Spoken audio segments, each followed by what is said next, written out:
It's only worth it if you work for it. It's only worth it if you work for it. I won't stop till they hear me now. I won't stop till I wear the crown.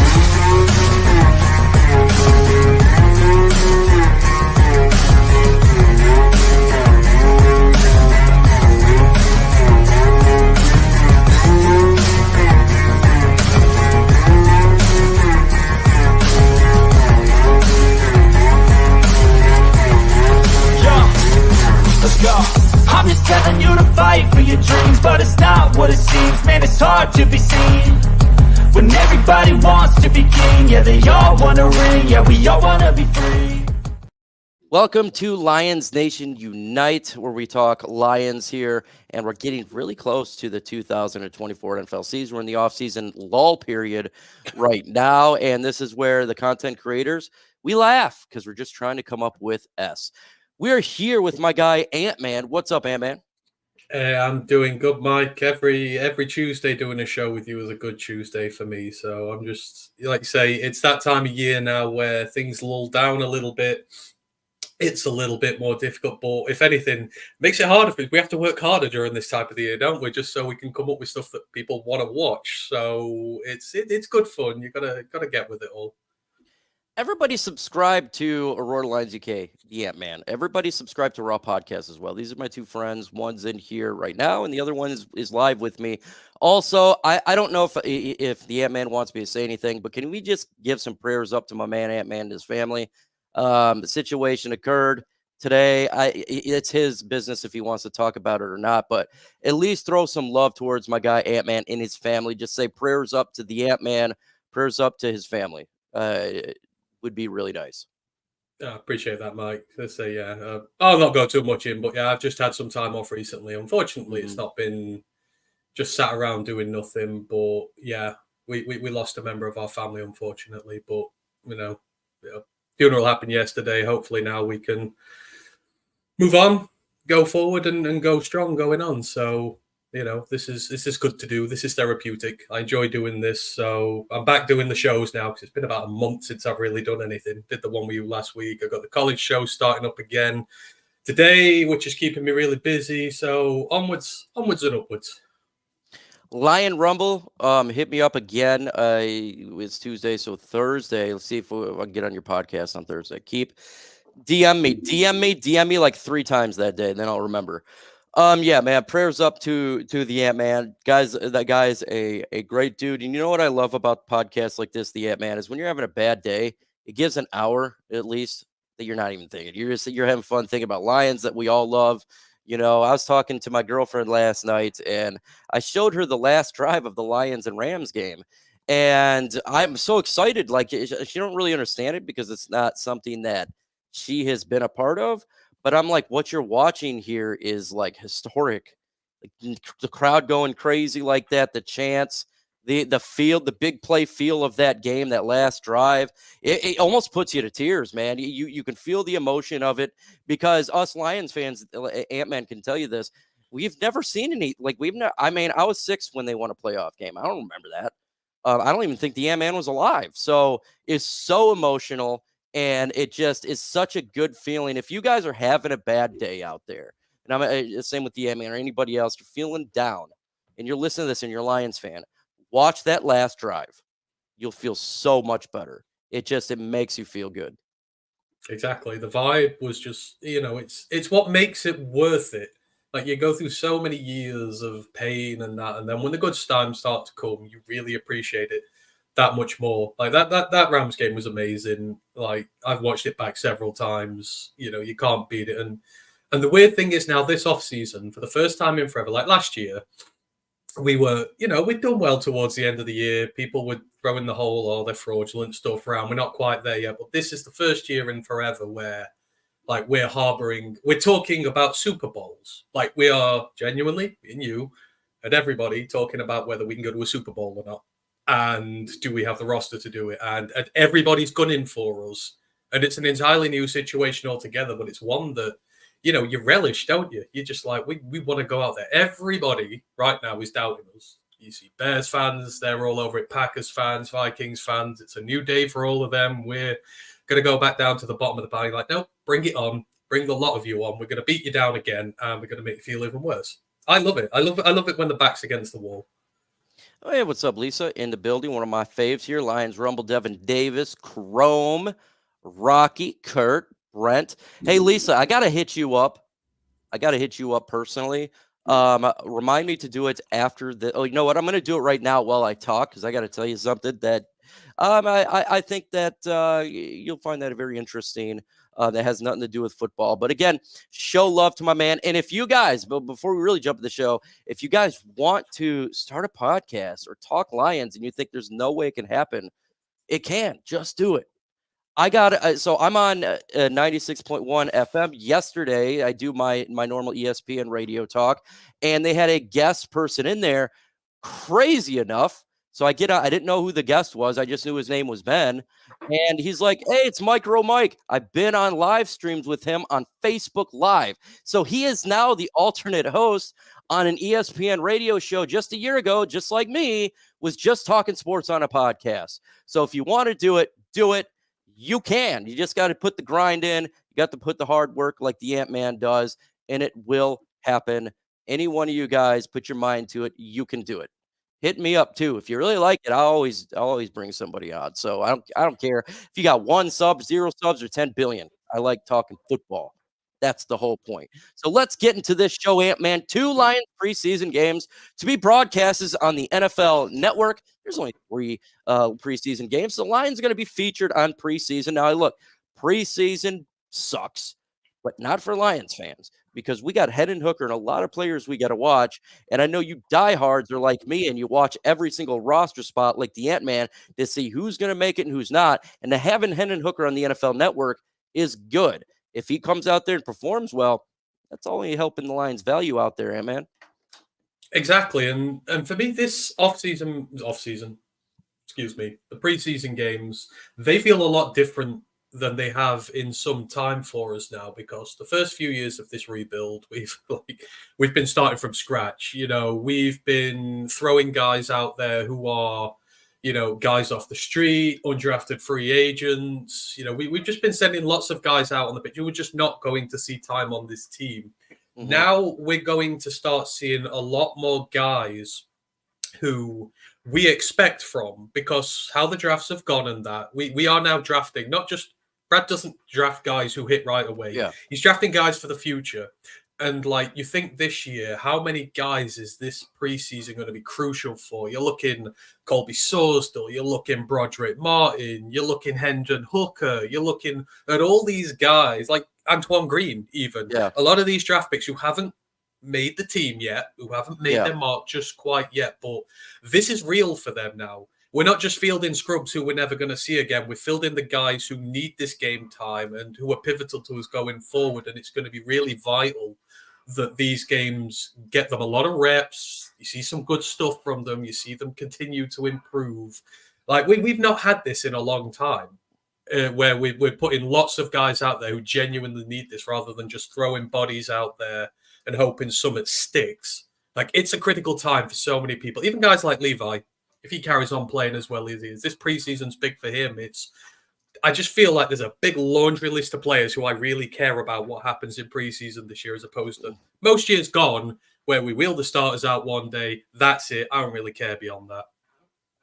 Yeah, 100%, man. Look, I don't care about the score. Even though, let's keep it 100. We do, of course, want the Lions to win preseason. It's competitive. But I don't care if they lose. It's not a big deal at all. That means nothing to me about preseason. And I'm going to continue to say that. It's watching how the 1 Zach, 2 Zach, the 3 Zach, who stands out, who is a guy who you don't expect to stand out. Those are the type of things that we're watching in preseason. We're watching the last probably 10 players in the roster and just kind of see the development. So there is a really big value. The preseason is just winning is not the value, right? It doesn't really matter. So yeah, I'm happy that they're going to get in there and do their thing. So that's cool. Ant-Man, if you have one player you think is going to break out, you know, offense or defense, name one player and why, and then I'll give you my idea. I don't know whether I feel like JMO's a cop-out here. I think JMO's going to do it. But no, I think in terms of breakout, I think this will be the year of Oh, is it too soon for Broderick? I'm just so high on Broderick that I want to say it's going to be him now. Oh, I don't know. This is the thing. It's so tough. I feel like there's a lot of guys on here who are going to. You know what? I think JMO is perfectly acceptable because he has not lived up to billing yet, but he looks great. He does all the stuff you want him to. He does all the trench stuff. He just needs to get going as a receiver. The team need to utilize him properly, but I think he's going to go off something big this year, especially with people questioning the wide receiver core and its depth and its ability overall. For him to have a breakout year for us, we've got no problems whatsoever in the wide receiver core then. So I do genuinely think JMO's going to go big this year. And if you've seen in minicamp, folks, I know a lot of people, they ripped on him. Oh, he dropped the pass. But when I'm hearing minicamp, from Jeff Risden, too, who I really do appreciate, lives right down the road for me, is he's making big-ass catches, man. Like, he's making big catches. So he had a drop, but he's making catches he wouldn't have made last year. And if you look at last year, Ant-Man and everybody else, J-Mo was really good. It's like he was really looking good. He wasn't dropping anything. His route run, he was excellent. And I think the most underrated part of his game that I didn't even expect is because he's so small. He doesn't have a lot of muscle mass, but he's physical.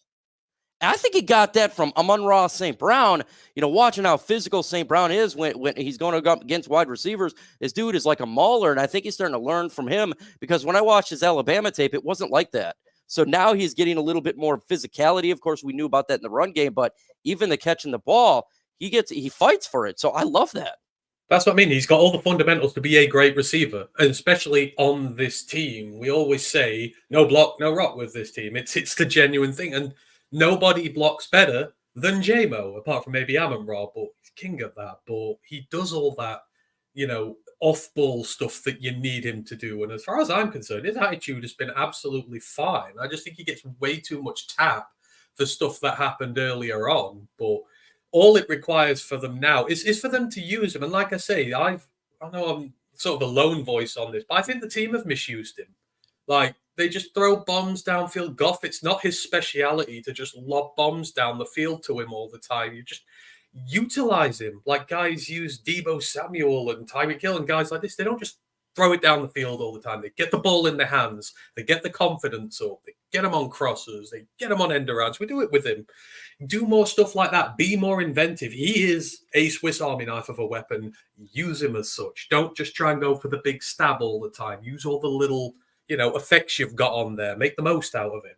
And he will be great going forward. So, I don't care if he's catching, again, this whole stuff with OTAs and that, I just don't care. I really, really don't care. It's about fitness.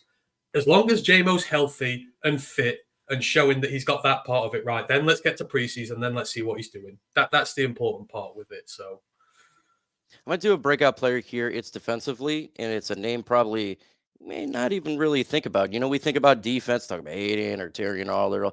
How about Carlton Davis? I think could have a breakout year. I really do. From what we're seeing from minicamp and what I saw, I literally watched him film. He's a physical cornerback that is a bully in the line of scrimmage, and he bullies throughout the whole play.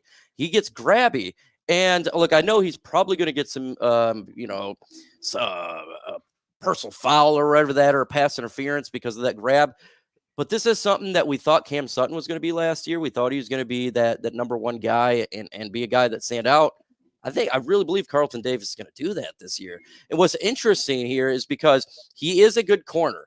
And I watched the tape. He's really good. And yes, he did get passed on, but those are great passes. It was right to the receiver's hand. So what I was seeing is he's really good. I think he's going to come out this year and do phenomenal. The biggest question is, will the Lions re-sign him? Because he's on a one-year deal here. We got a lot of money in cap space next year, $69 million.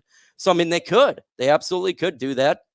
Or they could just let him go, and we got Ennis Rakestraw that move up at some point. But I really like Carlton Davis, and I think it's going to really help the Lions defense out. It's just really, he's not the best corner in the world, but my God, it's the one position where I think it just got significantly upgraded there at corner 1 and 2, both Terry Arnold and Carlton.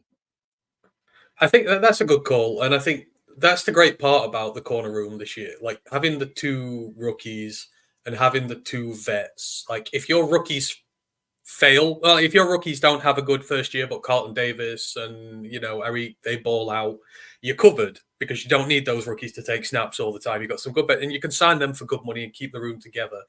If, like you say, Davis doesn't work out, or if he balls out to the point where you're offering him, you've got to go offer him money that you don't really want to.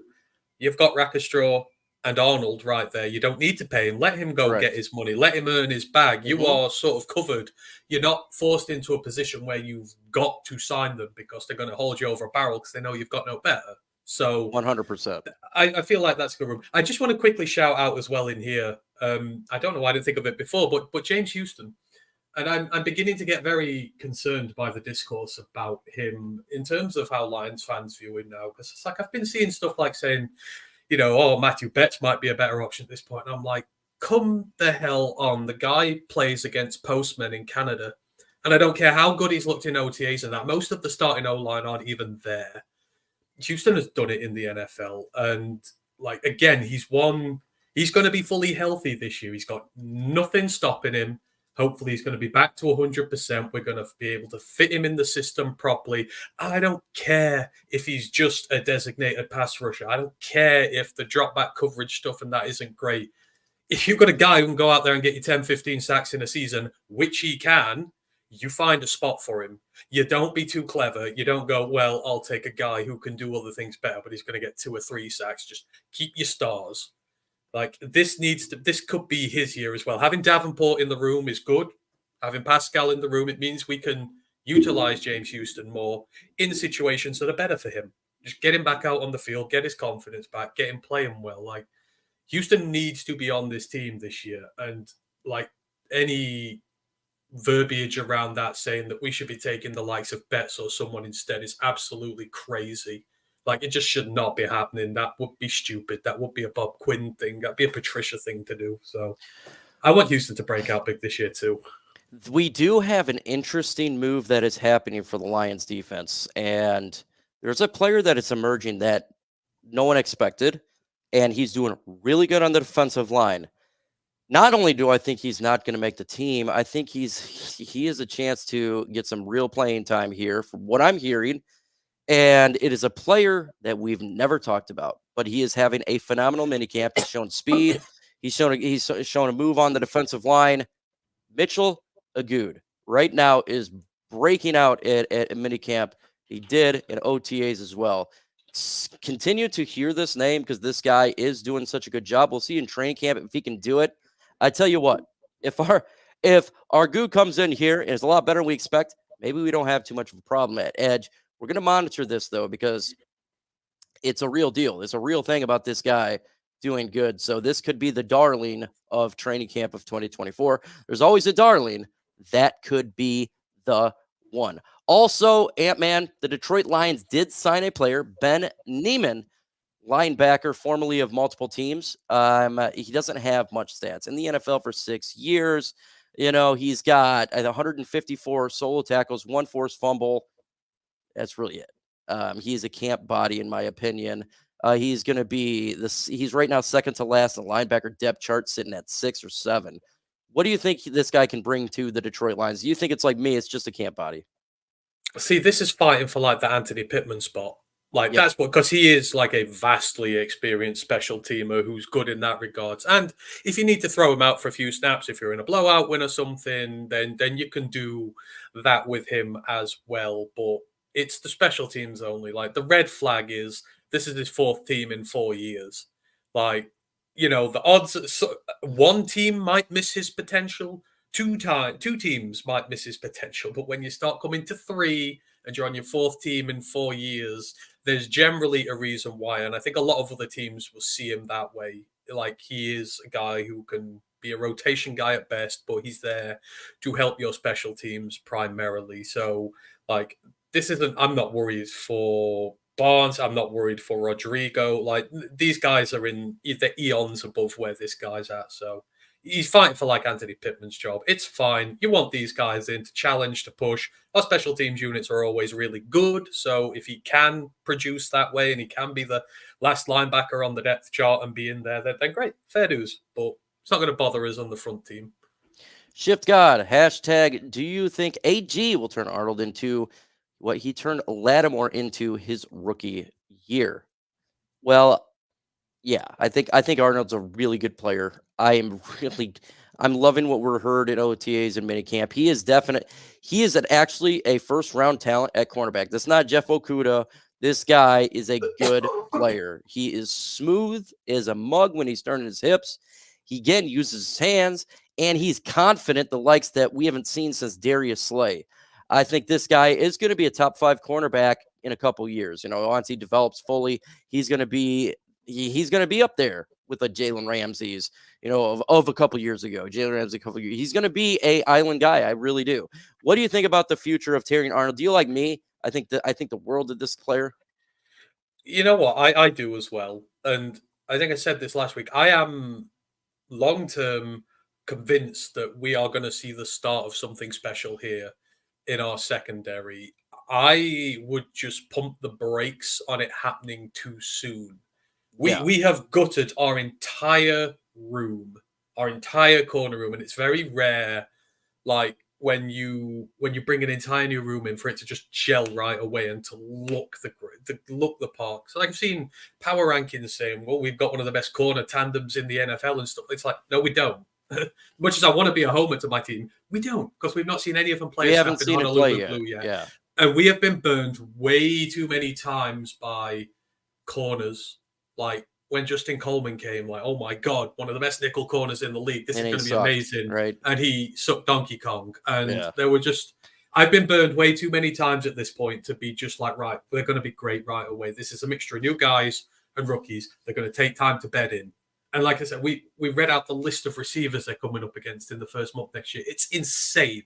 They got some of the creme de la creme of the league coming up against them. So long term, I think he's going to be a stud regardless of the coach. He just strikes me as one of those guys who is destined for greatness no matter what.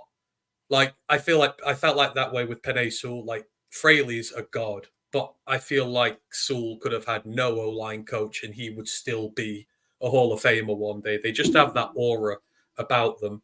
And I still think that with Arnold, in spite of coaching, whatever, I think he's going to be an absolute gem of a player in the long run. But I would just maybe, is he going to be an all-pro type first-year thing like not Limor? First year. I'm not going to say incredibly rare. That's incredibly rare. If it does, if he is that would be amazing, like a Sauce Gardner. I'm with you. I don't expect that. I want to just see improvement each week, and that's just like you're going to see great plays from him, right? But then you're going to see rookie mistakes. It's going to happen. So just take the good with the bad. Please don't call this guy a bust if he gets burned. He is a rookie in one of the hardest positions to learn is cornerback. So he'll have great moments. It's just like Aiden Hutchinson, right? Year one. And this guy's a bust. I'm like, no, he's not. Just give him a little bit of time. Sack. You know what I'm saying? And you learn. That's just the way it works. Week one, you've got a pair of elite technicians in Cup and Nakua. Like that's what they're coming up against. Don't be like, oh my God, he got. But yeah, these guys are insanely talented and they're playing at the top of their games right now. But it's going to be trial by fire. But I think in that process, Arnold's going to come out of that a much better player for it. Like just throw him in there and throw him in the fire, man. Throw him in, let him fight. And I think we're going to see a great player sooner rather than later. But he's got that veteran presence in there as well to help him. Like Okuda we've just not had a good corner for so long now. This would be the difference. Someone to pick him up. Depth competition as well. Okuda just went in straight away. Like if Rackestrow impresses and Davis impresses, Arnold might not see the field first off. No problem with that. I'd love that. Like, fight for it. Elevate one another up. Okuda never had that here. So it was just, he was put in every play, expected to do stuff, and kind of left dead. So my girlfriend's daughter's birthday is today. She is 8 years old. Lana, huge shout out to Lana. Happy birthday. Can't wait to get over there and start getting this thing going. Everybody say happy birthday to Lana. She may be listening.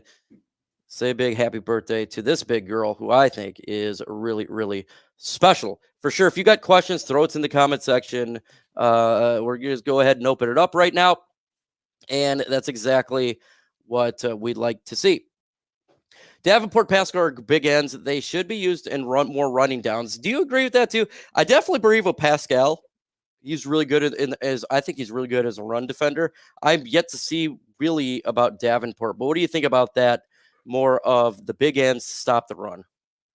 Well, I think this is in reference to Houston, but like it is a good thing. We can deploy guys against the run, but when we're in those favorable situations to go out and hunt the quarterback down, we've got the perfect little Stinger missile to send out there and go get them. So we've got a good variety in the edge room. And I know people are concerned about the edge room, but like I said, with all these guys, Davenport, Pascal, and Houston, it's health. That's the only bar to this unit. Actually been pretty damn good. You get Davenport from a couple of years ago. You get Houston from his rookie season. You get what we invested in Josh Pascal, which he was always going to take time. But if you get what you've invested in these guys for, then Hutch all of a sudden has a lot of friends, and we have a lot of firepower going forward. So I think that's why they've not been in a panic to go out and get another edge rush, because they are betting on these guys and saying, look, we bet you're going to be able to overcome these injury issues. You're going to be as good as we think you're going to be. They're showing faith in them. So I like the little room we have with them. It's just, can we keep them healthy? That's the only question. But I do agree. We've got the big ends to come in and stop against the run, whilst we don't have to expose Houston to that sort of stuff while he can learn. At the end of the day, I just want him out there hunting quarterbacks. Like a designated pass rusher, a great pass rusher like him. There should be no team in the world which is above a guy like that. Because I sometimes feel like people look down on him, like, oh, we're above guys like that who are just situational guys. There's no room on this team for guys like that. It's like, there is on every single team. You take a guy who can hit the quarterback. We need someone who can do that. We missed Houston last year because he couldn't do it. We need him here. Lions Rumble, where do you project our defensive line and secondary to be? Top 10, top 20, and why? Oof, this is taking a leap of a risk here, because a lot of these guys we haven't seen. So I'm gonna kind of take it down by part here and say I think that the Lions secondary, it will start. There's going to be up and downs at the beginning, but I do believe by the end of the year you'll be playing like a top 10 type of secondary. But just like the Ant-Man said, there's going to be a little bit of hiccups, and that's just the way that it works until these guys get on the same page. So probably top 20, maybe or the top 20 in like the first 4 or 5 weeks, and then it slowly gets a little bit better right there. Defensive line, I think we're going to be the best run stuffing defensive line of football. So number one, when it comes to sacks, I don't know. This is the question we all have been waiting for, is we don't know about this defensive line and the opposite of Aiden Hutchinson. We know we're going to stop the run. We know we're probably going to get more sacks, 41 this past season. We're probably going to get more, but just don't know the effectiveness of the defensive line. I'm going to just go. I'll go with like 16. I don't know. What do you think? See, the defensive line as a run-stopping unit, it was one of the best in the NFL last year. Yes, number 2. They were already really highly thought of in that regard. It's literally just the edge room. There's no reason the D-line can't be top 10 this year, because we know we've got the guys on there to make it top 10. We've got the run-stuffing aspect of it done. We've added Reader, which is going to be huge. Like, if two of Davenport, Houston, and Pascal come good this year opposite Aiden, we are going to be a top 10 unit on the defensive line. Right, we can be that good. The secondary, I would expect the secondary. The trouble is, I don't know. You look at the corners. All the corners are new. Like, all the starting corners and the guys immediately behind them are new. And then you look at the safety room. You've got Branch, who we know is going to be an all-star one day. He's going to be an all-pro one day. He's that great. But then you're looking at Kirby and Iffy, and you still don't know for sure what trajectory they're taking. Like, is Iffy going to continue? If Iffy and Kirby and Branch play amazing, lights out, and as good as we know they can, then I think the secondary could, again, potentially be top 10 very quickly, because of the talent it's got in there. But if they can, especially if Iffy and Kirby continue to middle the road and not stand out, and we have to start moving Branch around, it could be lower. Like, I would expect it to start the season somewhere in the early 20s. Like, I Yeah, I don't could see expect it that. to be amazing right away. By the end of the year, I'd expect it to be moving up past halfway, like between the 10 to 15 area. I think that's acceptable year one. That's why we need to win these games early too. So it's like each one's getting a little bit better. It's like, yes, we beat this one. Now these players are getting a little bit better. So you have a good record, and then when you're halfway through the season and you're ready to make that run, you're really everything is going on one pace, and that's it. That's what we want to see here. Hashtag lines: who gets more receiving yards, Khalif Raymond or Jameson Williams? I'll take this one first. Let's say Jameson Williams. I think he's going to get around 900 yards this year. I think that the Lions are going to throw him a lot of the footballs. And now he developed better routes where it's not just go straight and catch a 50-yard pass. He's going to be involved all over the field on multiple type of routes. So what do you think? Who do you think is going to get more, Khalif or JMO? JMO. Like, I'm fully putting my stock in JMO this year. The team, this is the year you've got to find out what you've got with him. You can't have another middling stop-start season with him. You can't have a not be throwing him the ball situation. And, like, you can't be going into year 4 uncertain. You have got to unleash him and give him everything this year. So I fully expect it to be JMO, and he's earned the right to get more of the ball. So, like, he needs to be good. If JMO is great, this team is going to be unstoppable. So I think it's JMO. Hashtag FGB. I'm 64 and haven't seen this kind of secondary depth in a long age. These dogs are going to be danger zone for opposing quarterbacks. Just watch Top Gun again. First off, the new one or the old one? They're both pretty good. Even the new one. New one's amazing. Yeah, I did like it, man. That Tom Cruise boy, he don't play. He really does his stunts, man. He does great. I never thought I was going to like. I was in the Air Training Corps when I was younger, so I must have watched the original Top Gun 1,000 times, and it spoiled my enjoyment of it because you were in there, you watched it all the time, and the new one, I'm like, I'm not going to watch it. My dad's like, you got to watch it, and I did, and I'm just like, God damn, that's beautiful. Look, Brett, if this secondary can develop the way we expect it to, and then the defensive line get pressure way more than they did last year, it's going to be a danger zone in that second. There's just so many players that are turnover machines. Like, it's unbelievable. Terry and Arnold, 5 interceptions last year. Carlton Davis, interceptions. Afutu Melifonwu, Kirby Joseph, interceptions. Brian Branch, interceptions. So if we get any sort of pressure, we're going to have a lot of turnovers this year. And, of course, that wins games. And it could be a danger zone there, man. It is. But I think one of the big points that's not been talked about enough, I mean, it's like, yeah, fair enough. If we've got better pass rush, you're going to create more opportunities for the secondaries to get takeaway on that. But what's one of the biggest problems we've had with our defense for years, besides lack of talent, stuff like that? The coaching. The coaching has been very suspect. Its inability to change during games, to adapt to scheme that's coming up against them, to develop talent in certain areas as well, especially in the secondary. But that and leadership on the team. We need leaders to emerge on this defense this year. Like, how many times were we pulling our hair out last year when we had hair? Because we both used to have beautiful heads of hair, me and Mike. And now we don't. No, because we tear our hair out. Why? Blown coverages, mistakes, communication problems. Like, that's got to be addressed this year. We need the leadership amongst the guys in defense itself to emerge, because that is as big a problem as any. Like, I don't think there's a talent problem at any of the positions this year. No, I don't. But it's as much as anything, it is about the coaching and it is about the leadership on the field, and that needs to be addressed as well. We need to take big steps forward there if we want to see tangible improvement forward, because you see, receivers burn us all the time. Guys not talking to one another, not passing off, all that sort of stuff. The communication has got to be there. We paid CJ Gardner-Johnson to be that guy, and he wasn't. Like, we need someone in that secondary to say, it's mine. You need to have Slay back there. Who's going to be Darius Slay this year? Who's going to be the guy who keeps it all together, sets the tone? That's as much important as the talent on this roster this year. Stuff outside of that. Communication vital. That was a big issue last year. I think that's why they got rid of Dre Bly. They got a new secondaries coach, and same with Terrell Williams on the defensive line.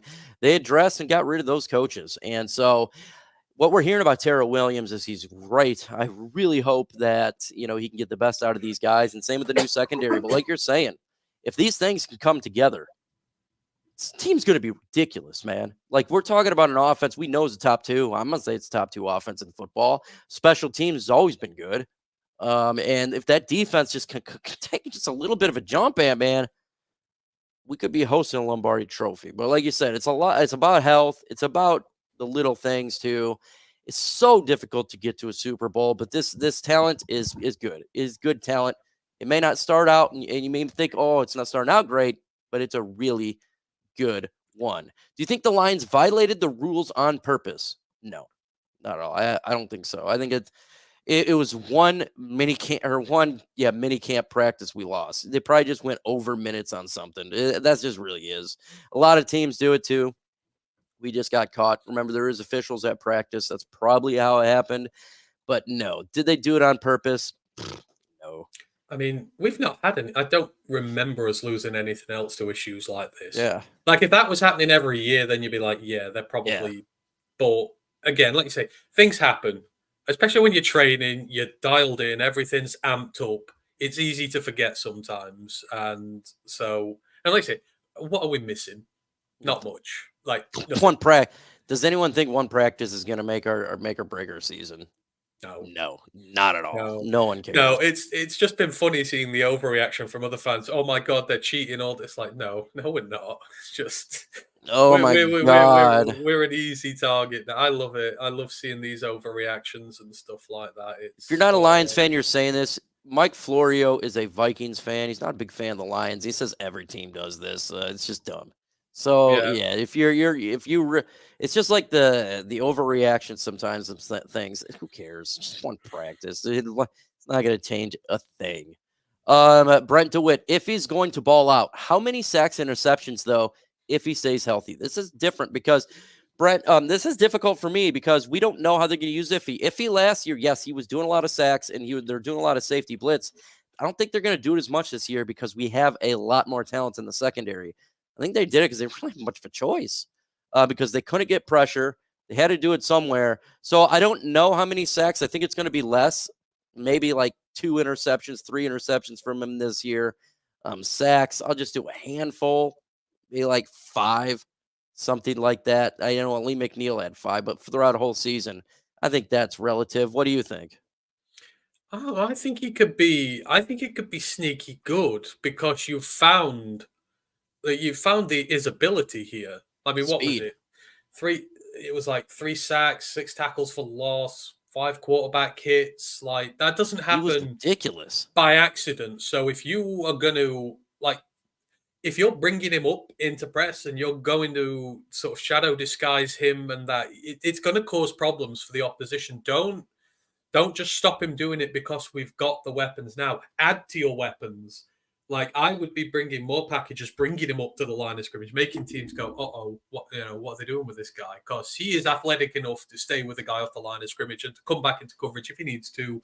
But they're like, well, what if he rushes? Like, we need to bring an extra man over to cover. Like, he could be a little X factor in terms of the pass rush.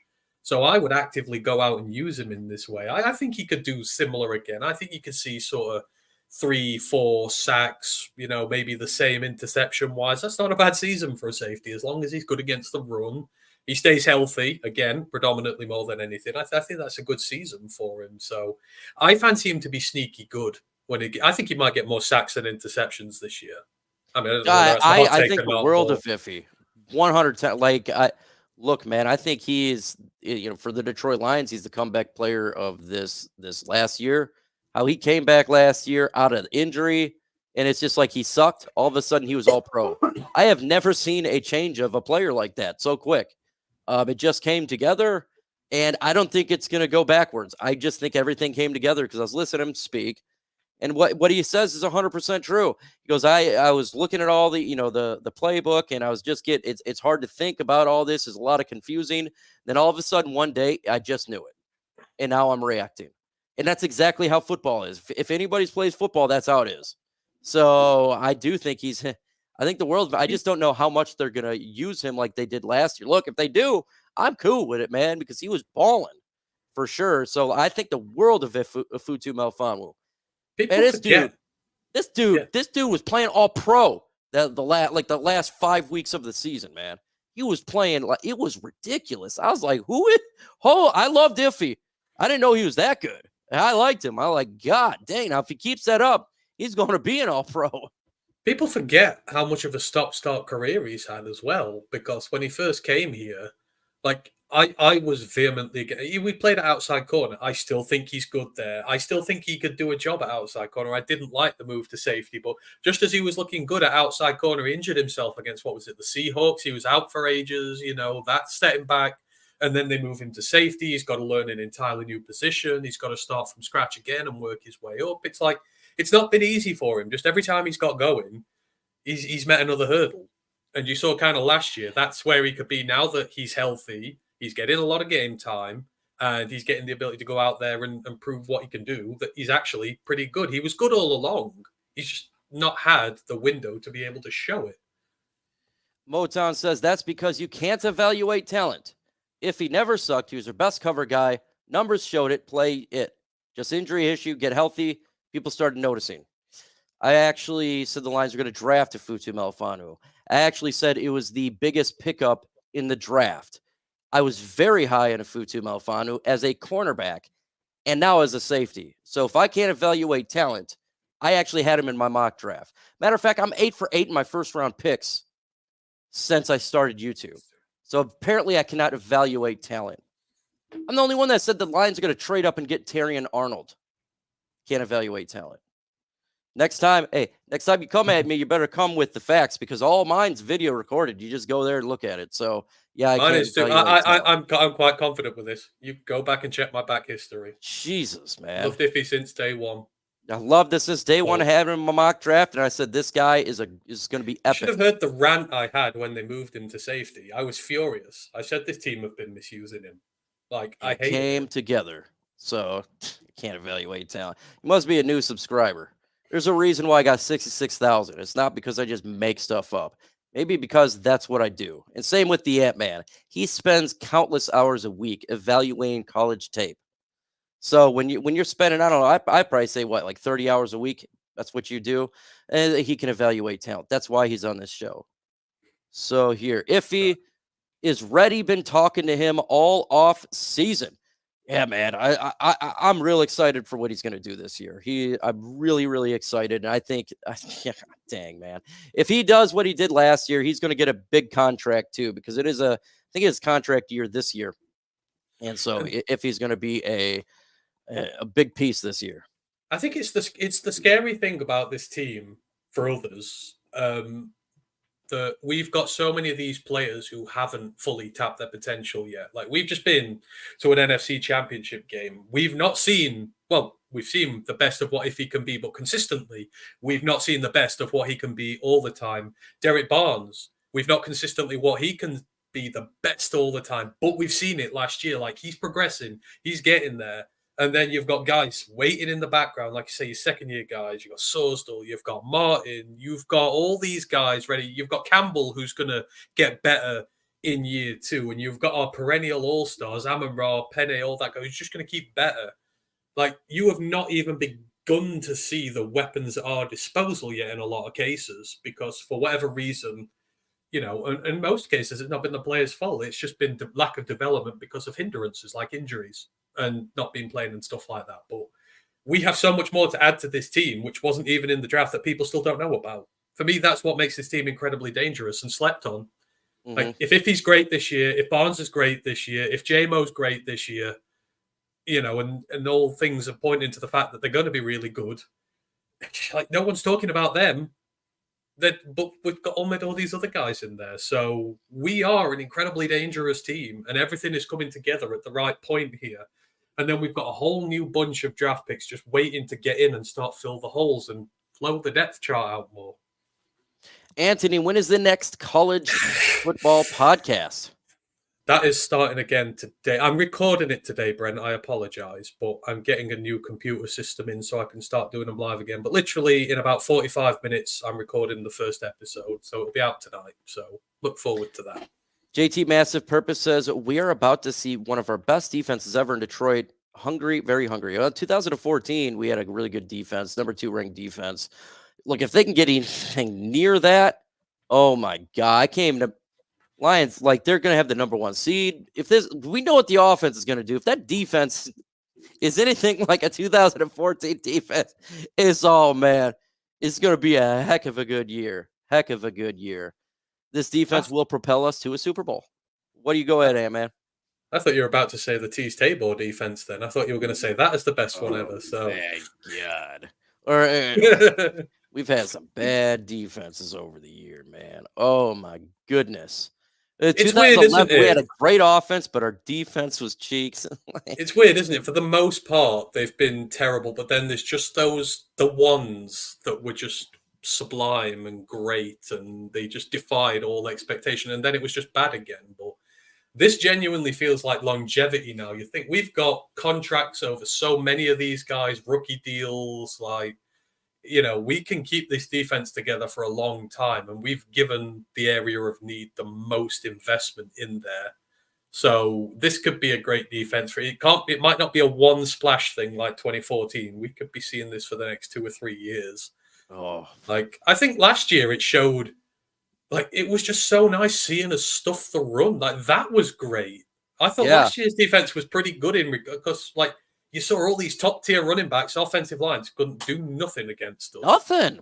I remember every week the fan from the other teams like, we're gonna run all over you. I said, bruh, you're not gonna run all over. His team is good at run stuffing. Like it's not gonna happen. The only people that run on us are quarterbacks. Your running back is not gonna get yards. Boom, like 16 yards. Man, that's crazy. I'm like, I told you, dude. Like we know our team. They're great at run stuffing. If that secondary, and we seen life too at the end of the defense. So I'm going to give Aaron Glenn some credit here because the last regular season 4 weeks and then into the playoffs felt like we were getting torched over the top, but I felt like they're doing really good plays when it comes to the safety blitzes or the corner blitz. They're really starting to get a little bit more turnovers. They're being a little bit more aggressive, and you're starting to see that work out. And especially in the playoffs, I'd like to see that now be kind of normal this year. Like you've seen life of it coming together last year at the end of the year. Now we want to see it come together and be a full good unit. Yeah, absolutely. But for me, like I'm a trench guy. I love my defensive tackles and I love my linebackers. And I think for me, no one's talking about linebacker enough. People say, the secondary needs to come together this year, but you think of the investments made in it. But the linebackers need to come together as a unit this year as well. We need to see Campbell have his big year too. We need to see Barnes have his big contract year. I want to see Rodrigo in there again. No ifs, ands, or buts. No waiting until week 17 or 18 to play him.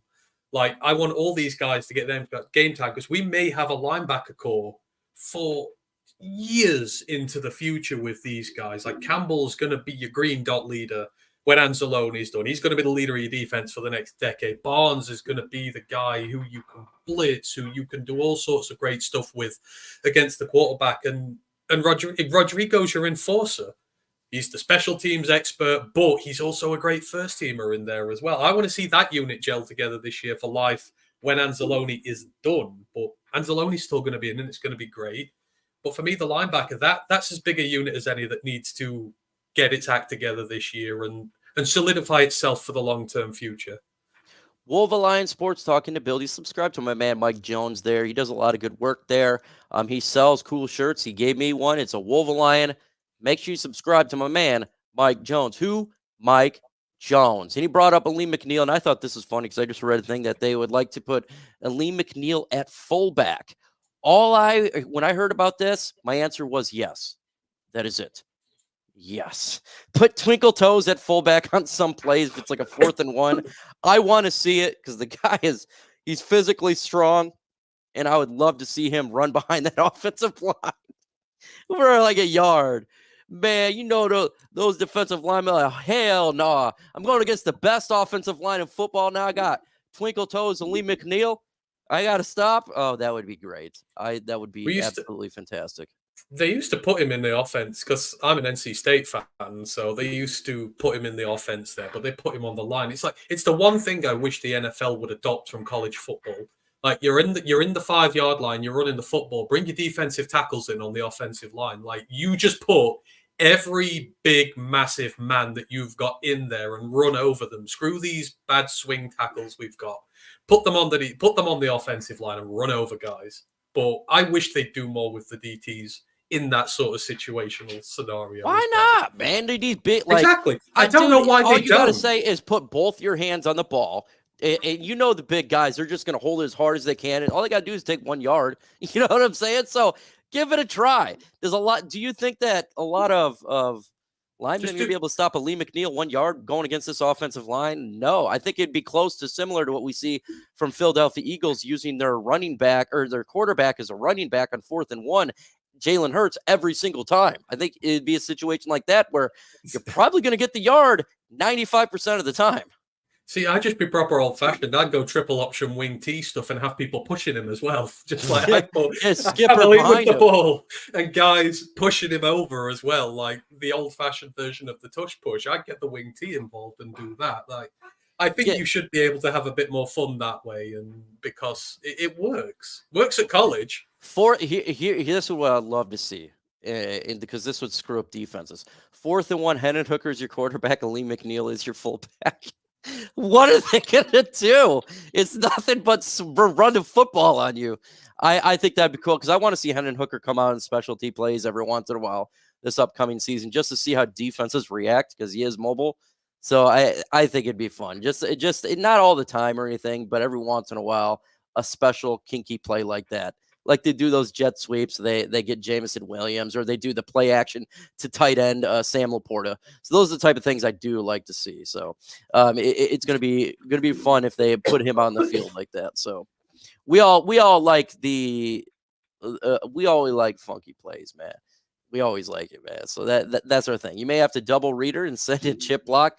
It's going to be hard to double team a DJ Reader. The guy is good. Broderick came back in shape too. Yeah, absolutely. Upon this defensive line, I think he's going to get more snaps this year. Obviously, he's barely had any last year, but if he can make his body strong and he could be a rotational defensive tackle for the other two, that's great news for the Lions defensive line. The more bodies you have in the big body that you can rotate and you'd actually expect them to make some plays is fire. In 2007, you look at the New York Giants, that defensive line is what beat the New England Patriots, the undefeated, is those defensive line that just kept bringing players in and out, and it was just a freaking swarm of pain.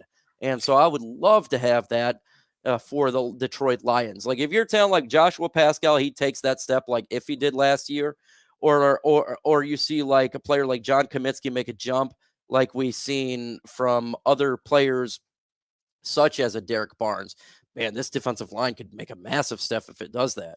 Because we know we got Hutch, we know we got Leem, we know we got DJ Reader.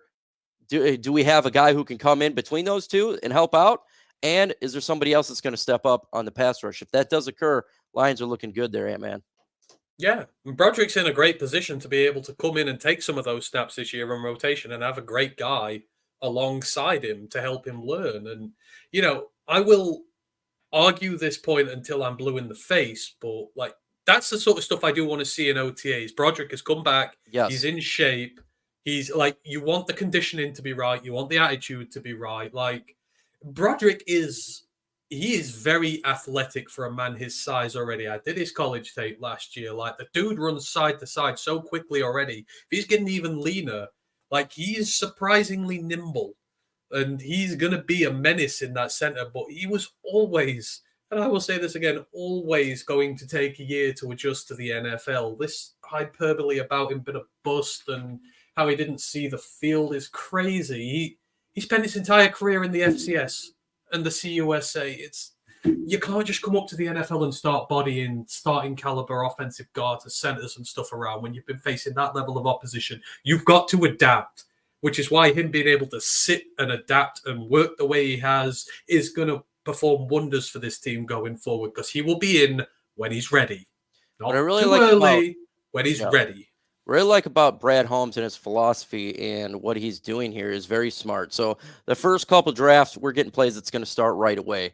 But then they started drafting players that whom you can sit back and groom. Now they're raw, right? But they got the physical attributes to be a baller. So we're going to draft this guy and we're just going to go ahead and develop him. And when he's ready, we got a stud.